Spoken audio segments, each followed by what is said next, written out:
नमस्कार।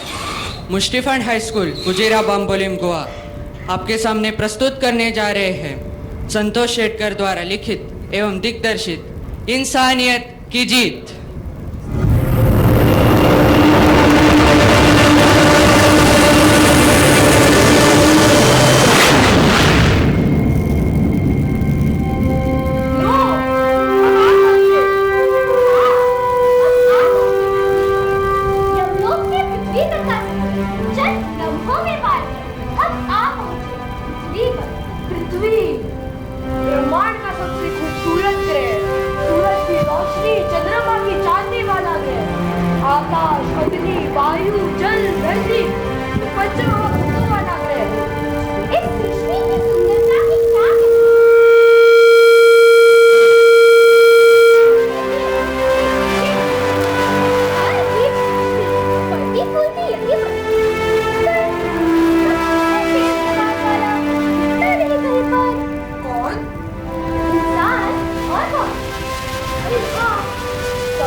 बाजार गलियां सब कुछ सुनसान है।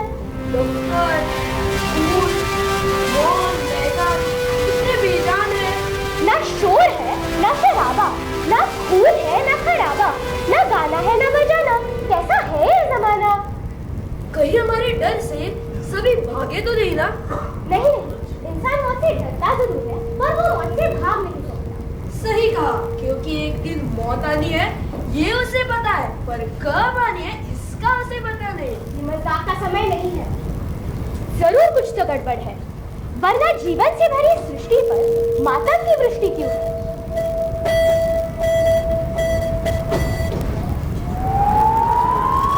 गौर करो, गौर करो, जरा गौर से गौर करो। एम्बुलेंस की आवाज, गौर करो।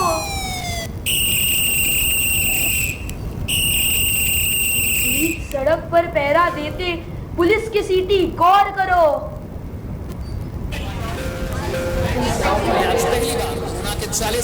बंद घरों में फुसफुसाते लोग और टीवी की आवाज, गौर करो। अरे हाँ, सच कहा तुमने। चलो चलो चलकर देखते हैं, हालात का जायजा लेते हैं। और संबित आश्चर्यजनक हो अगर कुछ तो सीधा यमराज को खबर कर देते हैं।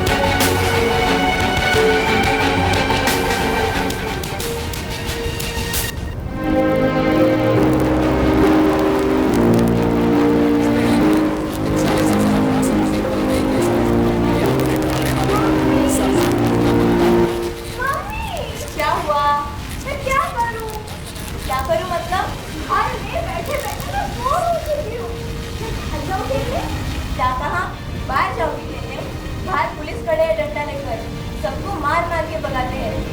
देखा नहीं सुबह तुम्हारे पापा का एक फोन करते, डंडे खा खा कर वापस आए पुलिस के। अभी तो वो बाजार गए, तो क्या पुलिस उन्हें फिर से मारेगी? नहीं नहीं, अभी नहीं मारेगी। 4 घंटे के लिए मार्केट खुला रहता है, खाने की चीजों की खरीदारी कर देगी। लेकिन अब तक तो उसे आ जाना चाहिए था। पता नहीं कहाँ रह गया। हम जाकर उन्हें देख कर आए। कहीं खो गए हो तो? खोने के लिए बाहर क्या मेला लगा हुआ है? और तुम्हारे पापा बच्चे हैं?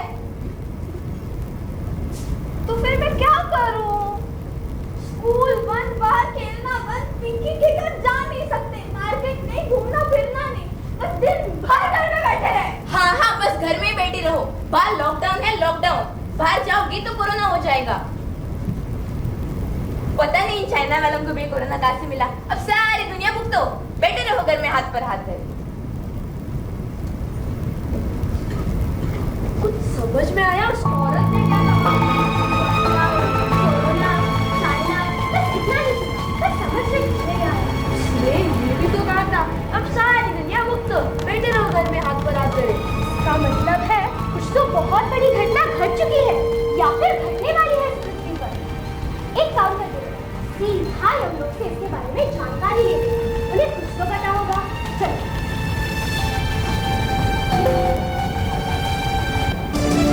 महाराष्ट्र में सबसे ज्यादा कोरोना के मामले सामने आ रहे हैं। महाराष्ट्र में पिछले पिछले 24 घंटे में 25,681 नए केस आए हैं। इस दौरान 70 लोगों की मौत हो गई और 14,400 लोग ठीक हो गए। वहीं कोरोना के मरीजों की बढ़ती संख्या को देखते हुए मध्य प्रदेश के भोपाल, इंदौर और जबलपुर में 21 मार्च को लॉकडाउन रहेगा। इसके अलावा पंजाब, महाराष्ट्र और मध्य प्रदेश के कई शहरों में पर उस घंटी की आवाज से मम्मी डिस्टर्ब हो रही है ना। हाँ माँ जी, मैं सब समझती हूँ। पहले उसे घंटी बजाने के लिए कहती हो और फिर बाहर आकर मुझे डिस्टर्ब ना करने के लिए कहती हो। मैं सब समझती हूँ। मम्मी दादी ने मुझे घंटी बजाने के लिए नहीं कहा था। वो तो मेरे पास करने के लिए कुछ भी नहीं था, इसीलिए मैंने घंटी ली। पिंकी के पास उसका तोता है, जिसके साथ वो खेलती है, बातें करती है और गाना भी गाती है। मेरे साथ खेलने के लिए तो कोई भी नहीं है। साक्षी, ज्यादा होशियार बनने की कोशिश ना कर, वरना मेरे से थप्पड़ खाएगी। चलो वहाँ घंटी रख दो। अब इन्हें देखो, बाहर कोरोना फैल रहा है और इन्हें अपने घर जाने की पड़ी। कुछ दिन जहाँ है उसकी रुक नहीं सकते। और नहीं, इतनी भीड़ लगाई है देखो। ऐसे में कोरोना फैलेगा नहीं तो और क्या होगा? मास्क ना सोशल डिस्टेंसिंग। साक्षी, 2 मिनट के लिए भी चैन से बैठने मत दिया कर। 2 दिन घर में रहना पड़ा तो ये हाल है। अगर और दिन रहना पड़ा तो पता नहीं क्या हाल होगा। अगर और कुछ दिन ऐसे ही घर में रहना पड़े तो सच में मैं तो पागल हो जाऊंगी। क्यों? ऐसा क्यों? ये भी कोई जीना है? बस दिन भर घर में बैठे रहे, करने के लिए कुछ भी नहीं।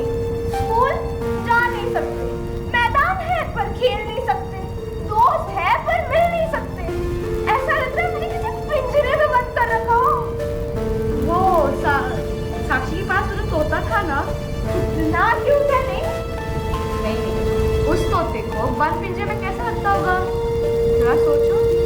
अरे हाँ, ये तो मैंने सोचा ही नहीं। बेचारा तोता, मुझे तो जंगल में होना चाहिए। मैं अभी पिंकी को बता के आती हूँ कि वो अपने घर का आजाद करे। अभी नहीं बेटा, अभी बाहर कोरोना है ना, तो हमें भी अपने घर में रहना चाहिए, यानी कि पिंजरे में। वही तो प्रॉब्लम है, दिन भर घर में कैसे रह सकते हैं? कैसे मतलब? जैसे आज तक मैं रहती आई हूँ, पूरा दिन घर में। हाँ दादी, सच में। अब कैसे रह लेते पूरा दिन घर में? कैसे मतलब? घर मेरा है और इस घर में करने के लिए बहुत कुछ है। सब दिमाग का खेल है। अगर हम ज़्यादा दिन बाहर रहे तो हमें घर की आदत है, और अगर हम ज़्यादा दिन घर में रहे बाहर, तो अपने आप को काम में व्यस्त रखो, समय यूं ही गुजर जाएगा। हाँ माँ जी, मैं सब समझती हूँ आपकी ये तारीफ। आप यही कहना चाहती हैं ना कि मैं घर का कुछ काम नहीं करती? बेटा मैंने ये कब कहा? सीधे सीधे नहीं कहा तो क्या मतलब? तो यही है आपका। हाँ, मानती हूँ मैं घर का कुछ काम नहीं करती, पर ऑफिस में वहाँ तो करती हूँ। कितना काम होता है वहाँ पर, आपको पता भी है। मम्मी, दादी रिटायर्ड पोस्ट ऑफिसर है, आप भूल गए क्या? वही तो मैं कहती हूँ, उनका गवर्नमेंट जॉब था और मैं प्राइवेट सेक्टर में हूँ।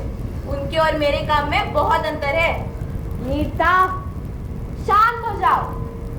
अरे मैं तो कहती हूँ, मेरे होते हुए तुम्हें काम करने की क्या जरूरत है? बस अस्थमा की बीमारी को छोड़ो तो मैं हट्टी कट्टी हूँ, बिल्कुल। मुझे सुबह जल्दी उठने की आदत है, तो मैं नाश्ता खाना बना लेती हूँ। सच कहूँ, रिटायरमेंट के बाद असल में हमारी अस्तित्व की लड़ाई शुरू हो जाती है। किसी टूटी कुर्सी या टेबल की तरह हमें स्टोर रूम में एक कोने में फेंक दिया जाता है और भूल जाते हैं कि घर में कोई बूढ़ा या बूढ़ी है जिसको पूछना चाहिए, बताना चाहिए। और तुम लोगों ने ना मुझे कभी रिटायर होने ही नहीं दिया। जब सुबह उठकर तुम लोग से टिफिन भरती हो, तब मुझे एहसास होता है कि मैं अभी भी जिंदा हूँ। तुम लोग दिन भर घर में नहीं हुए तो क्या हुआ? मैं तो तुम्हारे बारे में ही सोचती हूँ। नीता, क्या सोच रही हो? इमोशनल हो गई क्या? मैं क्यों इमोशनल जाऊंगी? ऐसा कुछ नहीं।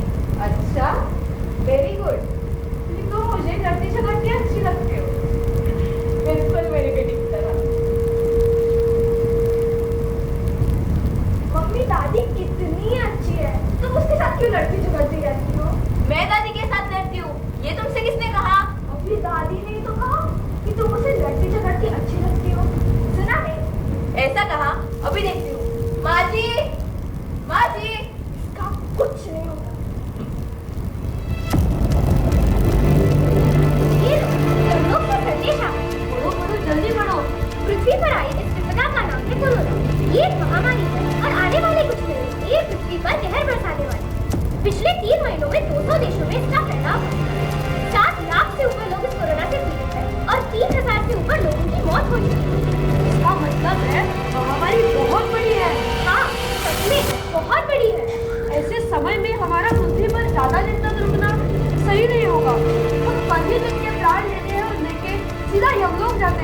नहीं, मुझे लगता है यमलोक जाने से पहले हमें एक बार यमराज से बात कर लेनी चाहिए। यमराज से क्यों बात करेंगे? उन्हें यहाँ के हालात बताने चाहिए, क्योंकि महामारी के समय होने वाली मौतों का हिसाब हमारे पास नहीं होता। सही कहा। क्यों ना यमराज से बात करने से पहले हम सारी चीजों का अच्छी तरह से जायजा लें।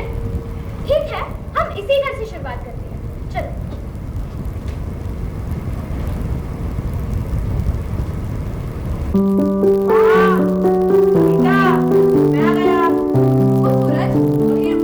सामान भी वही रखो और अपने आप को सैनिटाइज करो।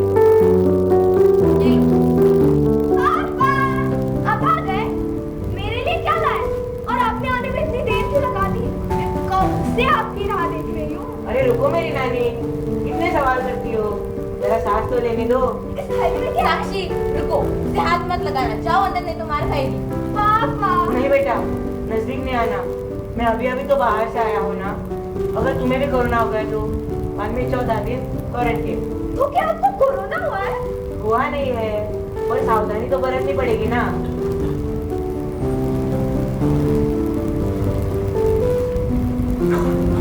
और ये क्या सूरज, बस इतना ही सामान ले आए? ये लो बेटा, चाय पी लो। सुबह से कुछ नहीं खाया तुमने? और जाओ नहा दो, मैं नाश्ता लगाती हूँ। हाँ माँ, सच में बहुत जोरों की भूख लगी है। लाइन में खड़े खड़े पैर दर्द करने लगे और इतनी देर खड़े रहकर बस इतना सा सामान मिला। वही तो मैं पूछ रही हूँ सूरज, इतनी देर में बस इतना ही सामान ले आए? अरे क्या बताओ, मार्केट में लोगों के क्या हाल है। हर एक आदमी सारा बाजार खरीदना चाहता है। बोरियों में भरकर अनाज, टोकरियों में भरकर सब्जियां, लगता है साल भर का सामान एक साथ खरीद रहे। और इन दुकानदारों ने भी ना चीजों की कीमत 5-5 गुना, 10-10 गुना बढ़ा रखी है। जिनके पास पैसे है वो खरीद रहे हैं, गरीब बेचारे मुंह ताक रहे। तो क्या तुम्हारे पास पैसे नहीं थे? मुझे बोल देते, मैं दे देती पैसे। अरे मेरे पास पैसे थे, पर जब मेरा नंबर आया सारा सामान खत्म हो गया था। तुम ना कुछ काम की नहीं, ये इतना सा सामान लेकर हम क्या करेंगे? पर मैं सामान लाता कहाँ से, जब मार्केट में सामान ही नहीं था। तो फिर तुम लाइन में क्यों खड़े रहे? घुसना था ना बीच में।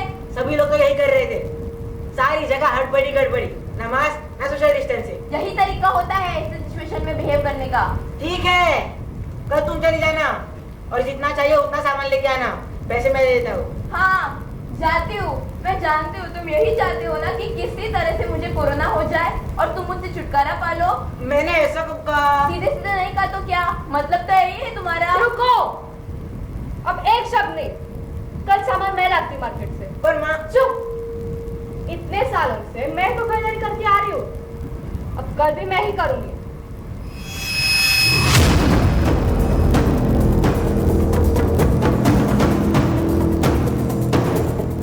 लगता है आदत से मजबूर है, वरना ऐसे समय में इस तरह की बातें कौन करता है?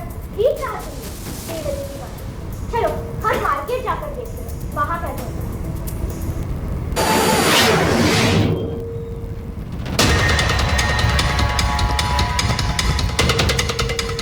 डर का माहौल चारों ओर, गुस्सा कहीं तो कहीं है शोर, मौका परस्त गिद्धों का बाजार, भूख काट और सभी से ग्राहक पूरा बेजार। अमीर खरीदे चौगुने दाम से, गरीब बेचारे हाथ धो चुके काम से, बीमार रोता खाली पेट सोता, ऐसे समय में कोई किसी का नहीं होता।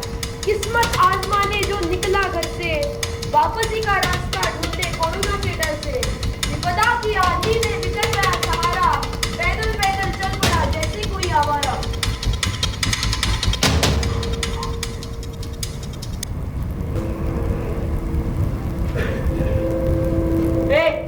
रुको, काम उठा कर जा रहे हो, पता नहीं लॉकडाउन है, ऐसे डंडे मारूंगा ना नानी याद आ जाएगी। चले जाओ वापस। साहब, डंडे मारो या कोड़े बरसाओ, अब कोई दर्द नहीं बचा शरीर में। मैं तो कहती हूँ हमें सूली पर चढ़ाओ या फिर गोली मार दो, अब कोई फर्क नहीं पड़ता। तुम लोग क्या पागल हुए हो? बाहर चारों तरफ कोरोना है और तुम इस छोटे से बच्चे को लेकर घूम रहे हो। हाँ सही कहा साहब, हम इस छोटे से बच्चे को लेकर घूम रहे हैं, एक गली से दूसरे गली, एक गांव से दूसरे गांव। बस हम एक बार अपने गांव जाना चाहते हैं और अपने बच्चे को दादा दादी से मिलाना चाहते हो? नाना नानी से मिलाना चाहते हो, मामा चाचा मौसी सबसे मिलाना चाहते हो, मैं जानता हूँ। चंदा है तो मेरा सूरज है तो ओ मेरी आँखों का तारा। अरे लाड प्यार करने की जगह नहीं है, लाड प्यार करने के लिए बच्चे जिंदा भी रहना चाहिए। वापस चले जाओ। मर चुका है वो, मेरा बच्चा मर चुका है। भूख से, प्यास से तड़प तड़प कर मर चुका है। हम उसे गाँव ले जाना चाहते थे ताकि उसके क्रियाकर्म कर सके, उसे प्यार से इज्जत से विदा कर सके, उसे उसकी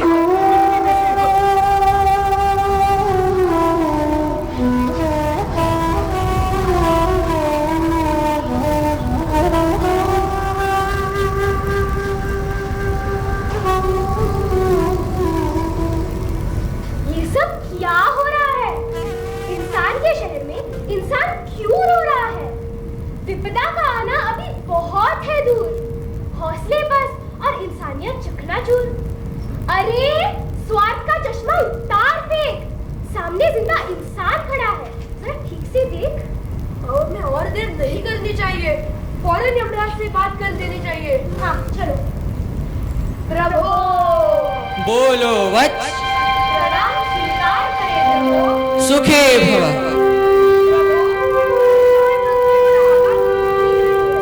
महामारी की वजह से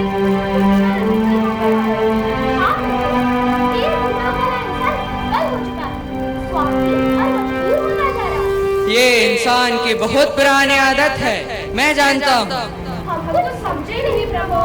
जब तक इंसान किसी विपदा में नहीं फंसता, तब तक वो अपने आप को सर्वश्रेष्ठ मानने की गलती करता है। इंसान ने विज्ञान के सहारे तकनीक तो विकसित की है, पर कुदरत की बारीकियां समझने में उनका ये विज्ञान अभी भी असमर्थ है।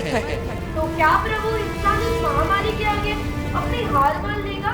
कभी नहीं। इंसान को बनाते वक्त प्रकृति ने उसके अंदर स्वार्थ, ईर्ष्या, नफरत जैसे बुरे गुण कभी डाले ही नहीं। इंसान को बनाया है एक दूसरे से प्यार करने के लिए, एक दूसरे की मदद करने के लिए और एक दूसरे का ख्याल रखने के लिए, और इसी गुणों की बदौलत आज तक इंसान ने हर विपदा पर विजय प्राप्त की है। पर ये कैसे हो सकता है प्रभु? जब से वो पृथ्वी पर आए, हमें अच्छे गुणों वाला एक भी इंसान दिखाई नहीं दिया है। क्योंकि अभी तक वो इंसान जगा नहीं।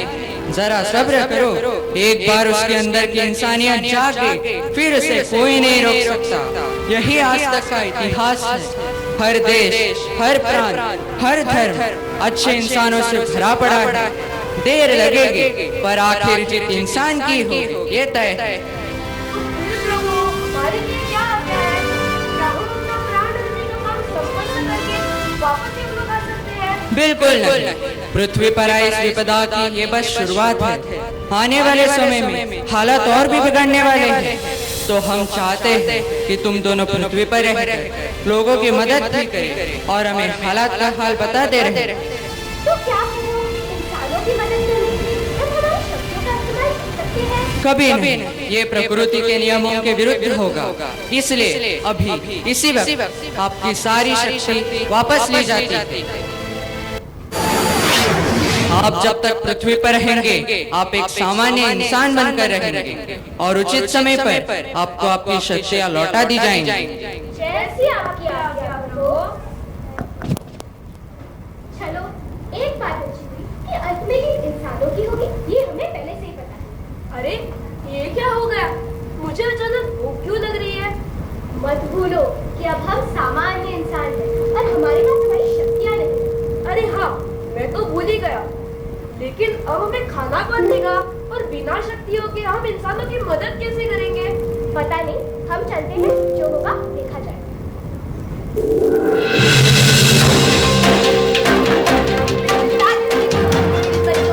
लगातार बढ़ रहा है। सभी हॉस्पिटल मरीजों से भरे पड़े हैं। कोरोना से पीड़ित मरने वालों का आंकड़ा भी दिन पर दिन बढ़ता जा रहा है और इसका मुख्य कारण ऑक्सीजन की शॉर्टेज बताया जा रहा है।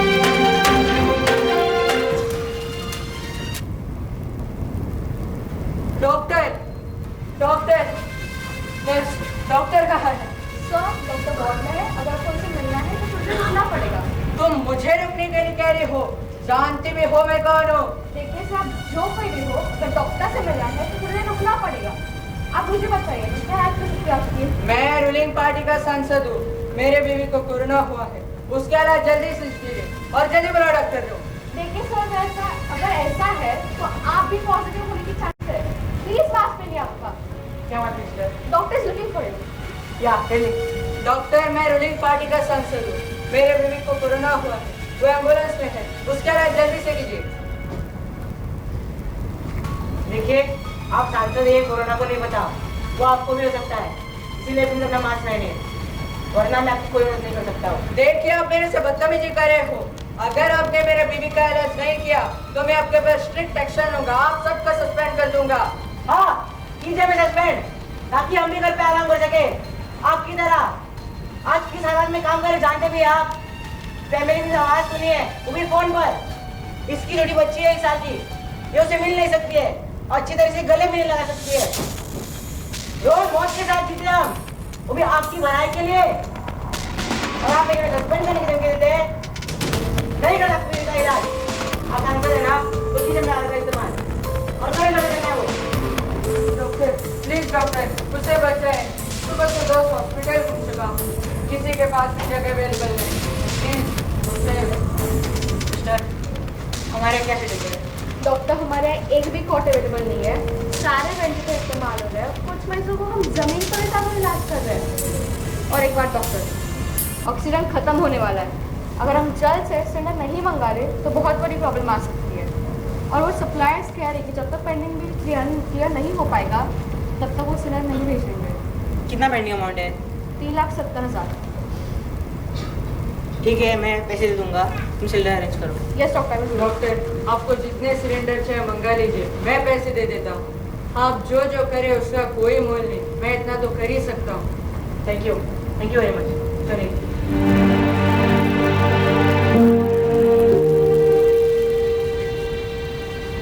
राजा रंग समान माने, करे ना कोई वो भेद, छिप कर करी वो वार सब पर, कैसे दिए उसे छेद। सेवा भाव और त्याग वृत्ति से करे जो अपना काम, इंसान रूपी भगवान है वो, कर लो उसे प्रणाम। स्वार्थ, लोभ और गर्व की वृत्ति ओढ़े फिरे इंसान, प्रेम भाव मूल मंत्र से बना ये है प्रकृति का विज्ञान। नफरत के बीज क्यों बोए तू पीपल वृक्ष समान, जो ठंडी छाया सबको देके दूर करे थकान। अब मुझे थोड़ा थोड़ा समझ आ रहा है। क्या यमराज ने कही थी जो बात इंसान की इंसानियत के बारे में, लगता है वो जाग रही है। हाँ, मुझे भी यही लग रहा है। प्रकृति के अनुसार इंसान का जन्म सारी अच्छाइयों में ही हुआ था और यहाँ की परिस्थितियों के अनुसार वो अपने आप में बदलाव लाते हैं। और वो बदलाव उसकी वृत्ति होती है, जिसे स्वभाव भी कहते हैं। जो स्थायी भाव नहीं होता, वो वापस नहीं बदलता। और सारी परिस्थितियों में सारे लोग एक जैसा बर्ताव नहीं करते, यही तो इंसान के अंदर की खूबसूरती है। वाह प्रकृति, कैसा सुंदर जीव बनाया है तुमने, इंसान। अब क्या करें? तुम बताओ। मुझे तो भूख लग रही है, बड़ी जोर की। कल वाले माजी के पास खाना खाने जाए? हाँ चलो अवश्य।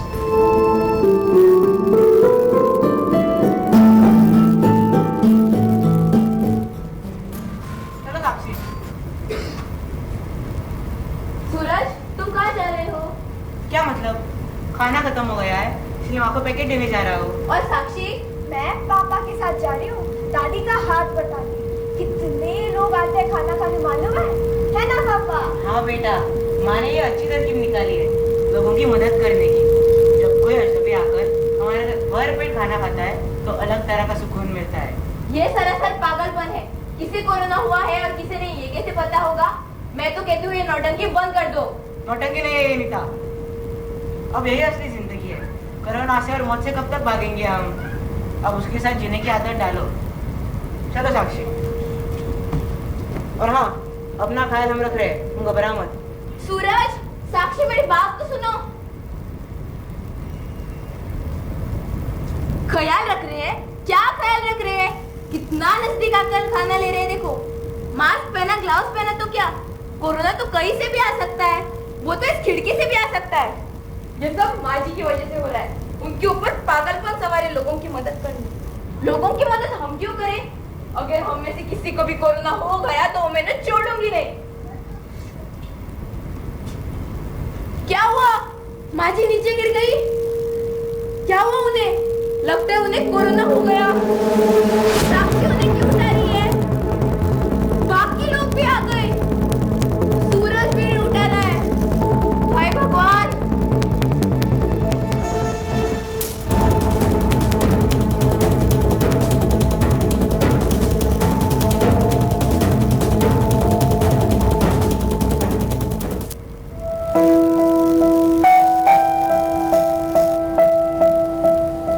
मेरे होते हुए तुम्हें काम करने की क्या जरूरत है? तुम्हारे टिफिन भरते वक्त मुझे एहसास होता है कि मैं अभी भी जिंदा हूँ।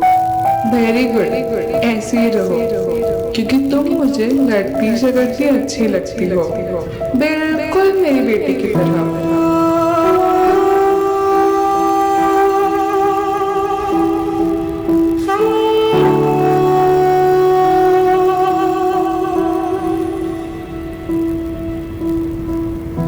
क्या हुआ साक्षी? इतनी उदास क्यों हो? जब से दादी बीमार हुई है, लोगों को खाना नहीं मिल रहा। वो देखो, कितने लोग हैं वहाँ पर। रोज आते हैं और निराश होकर चले जाते हैं। चलो साक्षी, आज हम लोगों को खाली पेट नहीं मिलेंगे। मतलब आज हम उन्हें खाना खिलाएंगे। क्या? सच में मम्मी? हाँ बेटा, आज मैंने खुद खाना बनाया। माँ जी कल एकदम बंद नहीं करेंगे। चलिए। Mummy, I love you. आज खाना बांट रही है। ये इंसानियत है जो आप चाप चुकी हैं। सही कहा।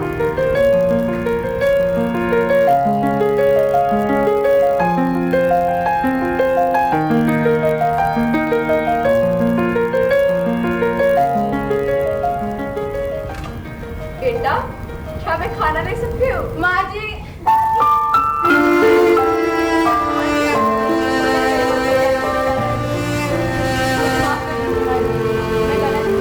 लेकिन आपने मुझे हमेशा संभाल लिया। मुझे माफ कर दीजिए। ये क्या? बेटा तुम मेरी बेटी है। माँ से माफी मांगने क्या जरूरत है? माँ, दादी, अब जानती हैं, आज मम्मी ने खुद खाना बना के लोगों को बांटा। अच्छा, very good. I am proud of you. अरे ये क्या हो गया? आज मुझे भूख क्यों नहीं लग रही? कहीं हमारी शक्तियाँ वापस तो नहीं आ गई? अरे हाँ, हमारी शक्तियाँ वापस आ चुकी है। इसका मतलब है हमारे जाने का समय हो गया। तेज दिमाग से खेलने वाला आज प्यार से बाजी जीत गया। गीले शिकवे दूर हुए जब दिल से दिल जो मिल गया। गीले शिकवे दूर हुए जब दिल से दिल जो मिल गया।